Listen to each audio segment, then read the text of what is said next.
Hello friends, എല്ലാവർക്കും ചുള്ളി വീഡിയോസിലേക്ക് സ്വാഗതം. ഇന്ന് നമ്മൾ മാമ്പഴം ഉപയോഗിച്ചിട്ടുള്ള ഒരു സ്പെഷ്യൽ ഐറ്റമാണ് തയ്യാറാക്കാൻ പോകുന്നത്, ഒരു മാമ്പഴ മധുര പച്ചടി. അപ്പോൾ നമുക്ക് ഇന്നത്തെ നമ്മുടെ സ്പെഷ്യൽ വിഭവമായ മാമ്പഴ മധുര പച്ചടി എങ്ങനെ തയ്യാറാക്കാമെന്ന് നോക്കാം. ആദ്യമായിട്ട് ഇതിനോട് ചേരുവകൾ എടുക്കാം. ഇതിനു വേണ്ടി ഞാനിവിടെ 8 മാമ്പഴം കഴുകിയെടുത്ത് വെച്ചിട്ടുണ്ട്. കറിമാമ്പഴമാണ് എടുത്തേക്കുന്നത്. തൊലി കളയാതെ 2 വശം പൂളി എടുത്തിട്ടുണ്ട്.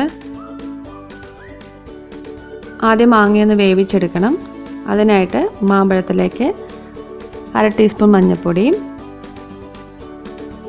2 ടീസ്പൂൺ മുളക് പൊടി, കുറച്ച് ഉപ്പ്, 1/2 ടീസ്പൂൺ മതിയാവും,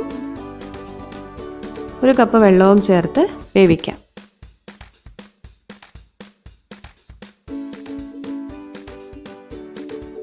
അപ്പോൾ നമ്മുടെ മാങ്ങയൊന്ന് വെന്ത് വെള്ളം വറ്റി വന്നിട്ടുണ്ട്. ഇനി ഇതിലേക്ക് ശർക്കര ചേർത്ത് കൊടുക്കാം. ഇവിടെ ഒരു 250 ഗ്രാം ശർക്കര ഞാൻ പാനിയാക്കി എടുത്ത് വെച്ചിട്ടുണ്ട്. അത് പാനിയാക്കണം നിർബന്ധമില്ല, പൊടിയായിട്ട് ഇട്ടാലും മതിയാവും. എന്നിട്ട് നന്നായിട്ടൊന്ന് ഇളക്കി കൊടുക്കാം.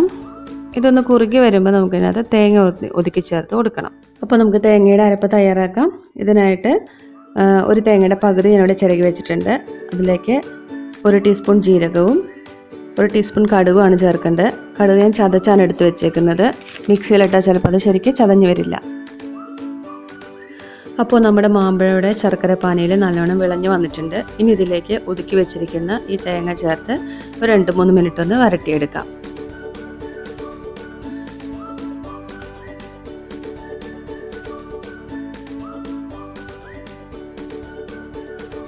അപ്പോൾ നമ്മുടെ മധുരക്കറിയുടെ പാകമായിട്ടുണ്ട്. ഇനി ഇത് കടുക് താളിച്ചെടുക്കാം. അതിനായിട്ടൊരു പാനിലേക്ക് വെളിച്ചെണ്ണ ഒഴിച്ചു കൊടുക്കുക. 1 ടീസ്പൂൺ കടുക് ചേർക്കുക.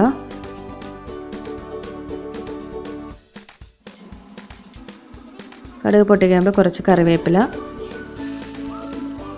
3 ഉണക്കമുളക് അരിഞ്ഞത്,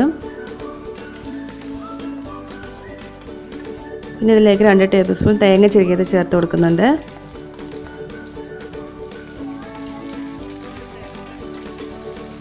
തേങ്ങ നല്ല ബ്രൗൺ നിറമാവുന്ന വരെ നമുക്കിത് വറുത്തെടുക്കാം. നമ്മുടെ മാമ്പഴക്കൂട്ടിലേക്ക് ചേർത്ത് ഇളക്കിയെടുക്കാം.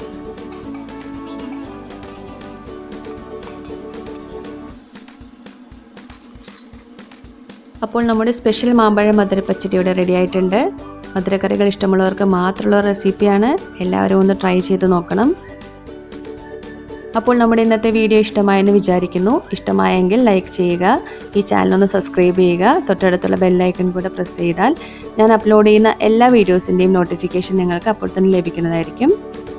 മറ്റൊരു വീഡിയോയുമായി നമുക്ക് വീണ്ടും കാണാം. താങ്ക്